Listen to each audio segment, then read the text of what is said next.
Okay, continuing my ranking of the best Elden Ring playstyles. Next up, we have weapons with a ranged Ash of War. I went back and forth on whether I prefer a gap closer or a ranged Ash of War, but I think the ranged ones are just a little bit more versatile. So here we go. First up is Bloodblade. This is an infusible version of the Reduvia Bloodblade. So they're kind of interchangeable. Bloodblade, you can use it on a lot of different weapons. I have it on the Nagakiba, and it maybe is doing a little more damage. But it does take a little tiny bit of health on the first the first use. So I think it's decent. I think it's good. Bleed from a distance is amazing because bleed is incredible. Next up is Glintstone Dart. And the difficulty with this one is if you want to use it, why not just use a spell like Night Comet? And the answer to that is I just think it's a little bit more fun to use a weapon, even though this basically is a spell. You're just spamming the Ash of War. But so anyway, this is on a dagger you get from Selen's questline, so it is a little bit difficult to get. Once you have it, I think it's really worth it. You can charge it. You basically just treat it like a spell. It's just an Ash of War, so you can boost it with Shard of Alexander. I guess that's an argument, is it's a little bit more buffable than spells are. And it was pretty much perfect for a fight like this where the guy runs away and then you can choose to either do the charged or uncharged version based on how long he's going to be away from you. I actually made the wrong decision there at first, but hit him with the charged one. It does a ton of damage. I mean, it does more damage than Night Comet. So there's that, even though Night Comet is a little bit quicker and a little bit, more spammable. I did take a hit there with, immediately post dodge, which I thought was really dumb. I swear to God, I'm never going to no-hit the Putrescent Knight because he always just gets me with some dumb move. But this was probably the easiest, this fight has ever been, because having a really solid ranged option like this just makes him a lot less annoying. So taking him out, Glintstone Dart, very buffable, magic, intelligence build, fun way to play. Next up is Sacred Blade, an absolute classic, and you have to give it points because you can get it right at the start of the game outside of the Third Church of Marika. Here I am fighting Gaius, who is weak to Sacred. I have Sacred Blade on the Erdsteel Dagger. One thing that I love about it, obviously it does a lot of damage and it's pretty quick and a very kind of just satisfying Ash of War, just sending out that blade. But then it also buffs your weapon with extra holy damage. And so it's a really great way to run a faith build if you want to do holy damage. I love the Ashes of War that also add a buff to your weapon, like Flaming Strike, like Flame Spear, which is coming up in a second. 3 actually honestly might be a little low for Sacred Blade just because it's such a classic Ash of War. You get it so early in the game. It's so easy to use. Clobbers undead enemies or Gaius who's weak to holy damage. So yeah, I'm sure you've given it a try, so no surprise here.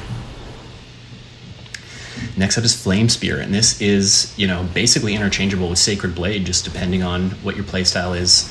The cool thing about Flame Spear and why I like it a little bit more is, well, 2 things. Fire damage is a little bit better in the base game, and I also like that it is this pokey move, and you can also hit with the weapon, and it does pierce damage, which is just a lot of fun, and I just really like the pokey move set.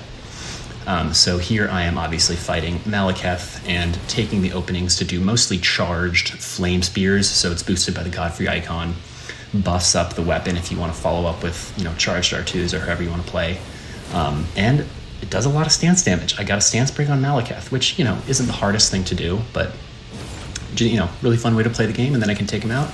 Good ranged option, buffs the weapon, sort of interchangeable with Sacred Blade. I just like Flame Spear a little bit more. And keeping up the theme, different element, Ice Spear. This one is not necessarily interchangeable. You really only can use it on a couple weapons, where it's very viable, and that those are like spears and halberds. I have it on the Guardian Sword Spear. The reason I like it a little bit more than Flame Spear and Sacred Blade is, one, I think it's a little bit faster. I don't know if that's true, but it feels faster. You get a little bit of charge up damage on the first hit, which you'll see when you kind of spin the spear around, and it does a ton of poise damage, and it builds up Frostbite. And once somebody's frostbitten, they take extra damage for however long, 20 seconds. Got a stance break, which is the norm with Ice Spear.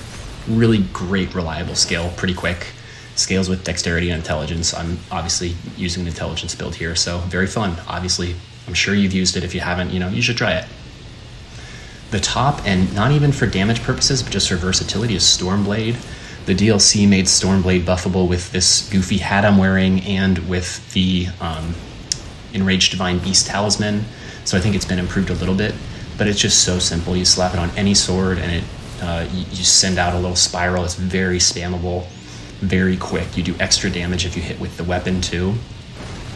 I just think this is like one of the best Ash of Wars in the game. It's so versatile, and it has good range, does decent damage. I love Stormblade. No two ways about it. You also get it right at the start of the game from the guy in the Stormhill Shack. Can't remember his name now. Bernal. You can just buy it from him, or you can kill him and get his bell bearing. Put it on a sword. I put it on the Nagakiba. You can use it the entire game. It can get you through the entire game. When I've been stuck before, I've used it on Bale, my first time beating Bale. I actually used it on Mesmer, my first time beating Mesmer. It doesn't trivialize anyone by any means, because it doesn't do like insane damage. It's not broken. It's just so usable, and that's why I put it where I did at number 1. It can work against every single boss. Base game DLC. Nobody's really particularly resistant to Storm. I don't actually know if the Divine Beast Dancing Lion is, or if that's even a thing, but yep, it's not, the best or the strongest or the highest damage, but it's just the most versatile in my opinion. And you can kind of tell that it's not the highest damage, because I am taking a long time to beat Mesmer here. But particularly in Phase 2, Mesmer does a lot of these snake attacks where he ends kind of far away from you, and it's really great to have the option, to have a ranged attack like on Stormblade. It's not quite as slow as Sacred Blade. I think it's not quite as slow as Flame Spear, although those two would probably perform pretty similarly here. I just think Stormblade's better. So other options are to put it on a greatsword. This is actually the first time I used it on a katana. I usually have it on a greatsword or a heavy thrusting sword. And yeah, enjoy. Very fun Ash of War. Easy to use. Okay, the fourth best way to play this game, in my humble opinion, is by using a big number spell. And there are a lot of these, and they are all viable, all very fun. And they're characterized by doing just insane amounts of damage, and usually are very risky to use. So first one up here, Burn O Flame. I pretty much always charge a big number spell, and I'm using it against Radahn because he gives you big openings if you're up in close to his horse. And it just clobbers him. He doesn't have a weakness to fire, I think. It just does that much damage. It's a very good skill. And the reason that it is a little lower is it doesn't do quite as much damage as some of the other options. It isn't quite as versatile. But against humanoids like Gideon, Millennia, or a lot of enemies in the game that are smaller, it just flops them up in the air, and you don't even have to worry about them. And so for that reason, it made this list despite having kind of lower damage potential than some of the others on here. Next up, maybe kind of a controversial pick, and I'm kind of wondering myself if it was the right pick, is Dragon Maw. Just because it takes so damn long to use. You'll see against Morgott here was probably the wrong choice. I end up getting hit almost every time I use it because it does take a very long time. And it doesn't do insane, like 20,000 damage or something, but it also isn't, as hard to use as like a Burn O Flame or an Ancient Dragon Lightning Strike or something. It's sort of like if you have a long melee opening for a charged heavy, that's sort of the use case for Dragon Maw. So I spliced up this fight because it actually took kind of a ridiculously long time. I think this was like a 3 or 4 minute long fight, mostly just of me dodging to try to find the 1 or 2 openings against Morgott where I can use it. But you'll see in New Game Plus 7, it only takes, if my buffs hadn't to run out, probably 3 casts. But I think it took me 4 casts of Dragon Maw. It just is an insane spell. I really love the Dragon Communion spells. I didn't discover them, but I discovered them for myself on this arcane playthrough using dual Dragon Communion seals. You could also use the Rock Heart or whatever it's called to boost Dragon Communion spells. They're very fun. Next up, no surprise, Shard Spiral. This to me is the big boss killer of an intelligence build. You'll see just clobbering Fire Giant. The spirals as they go through a big enemy, every sort of spiral does another hit, and magic is obviously very buffable. Intelligence builds are ridiculously strong. For Phase 2, I brought up Terra Magica and just cast it a couple times and just stood there, and it just spun its way through, corkscrewing its way through his head and killed him. 25,000 damage there in Phase 2 on NG+7. Great spell. Next up, another Dragon Communion spell, and this is kind of a stand-in for all of the breath spells. I chose Glintstone Breath to showcase. You could also choose Dragon Ice, which does a little bit less damage but inflicts Frostbite and makes your other spells do more damage. You could do Rot Breath, which obviously inflicts Rot. There's a Fire option, but I think Glintstone Breath has the highest damage potential because magic is so buffable. You can use the Magic Scorpion Charm, you can use the Magic Shrouding Crack tier. And if you get it at the right angle, like I did right before the phase transition there, and it hits him a couple times, it just does insane damage. So this is my favorite Dragon Breath.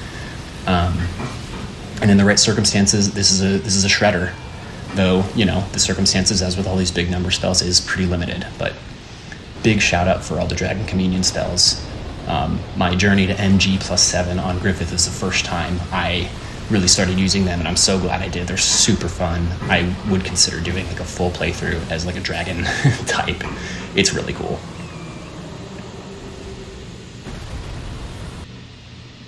Okay. Next up is the classic Comet Azure.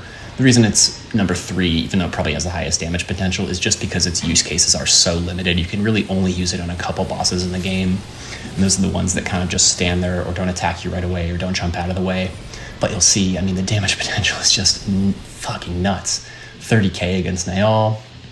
I also wanted to showcase that the use cases are a little better than just Niall and Moog, for instance. Like Romana, who does move around quite a bit, it's viable against her. I think it's actually my favorite way to fight Romana. So 36,000 on the first cast, 1 dodge. It's been enough damage to phase transition her, cast Terra Magica again, and then my very slow Comet Azure just shreds her. And I am so glad I discovered this way to fight Romana, because I really don't like that fight, and especially on NG+7, she has a lot of health. So Comet Azure, I don't need to tell you that it's great. Another one I don't need to tell you that's great is Ancient Dragon Lightning Strike. I think this is probably the highest damage potential in the game, probably even higher than Comet Azure. So for that reason, I ranked it higher, and I also, kind of just prefer incantations. And it has a, less limited use because it does have a bit of an AoE, but it is very inconsistent. I ran Ancient Dragon Lightning Strike against Fire Giant 3 or 4 times just to test it out, and sometimes on this phase 2 shift where he leans over you, it does 30k damage, sometimes it only did 10k, sometimes it missed, so very inconsistent. And the number 1 is, of course, Pest Thread Spears, but the first thing I wanted to showcase here is that with an arcane build, you can also use Ancient Dragon Lightning Strike with the Flowerstone Gavel, which the Ash of War and the Flowerstone Gavel, which is an arcane requirement weapon, actually debuffs the enemy so they take more lightning damage. So it's another way of getting more damage out of Ancient Dragon Lightning Strike. But the number 1 here for me is Pest Thread Spears, and it's pretty obvious why when you see some of these fights. It just shreds through big targets. I try to charge as much as I can and then get as many casts in as I can.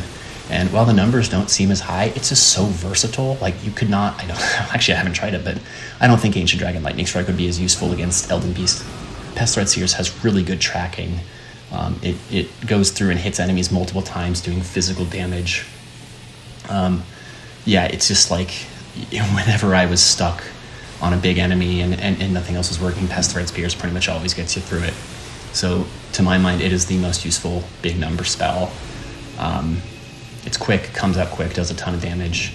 It's just really good. I just have a lot of fun with this spell.